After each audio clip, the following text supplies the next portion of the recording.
حضرت ابراہیم کے دلائل کا جواب نمرود نہ دے سکا تو کہنے لگا کہ اس کو آگ میں ڈال دو. قوم گئی ہوئی تھی ساری. آپ نے بات سنی ہوئی ہے, میں نے صرف اشارہ دینا ہے.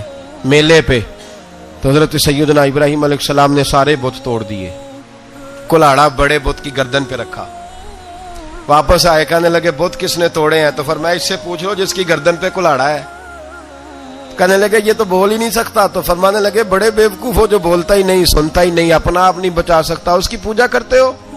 کہنے لگے پکڑو, دلیلیں ختم ہو گئی, اس کو آگ میں ڈالو. بہت بڑی حویلی 45 فٹ مربع پہ مشتمل ایک حویلی بنائی گئی اور 45 فٹ اونچی. مختلف روایات علامہ اسماعیل حقی کہتے ہیں کہ 3 مہینے تک نمرود نے کہا کہ اس کے اندر لکڑیاں ڈالو.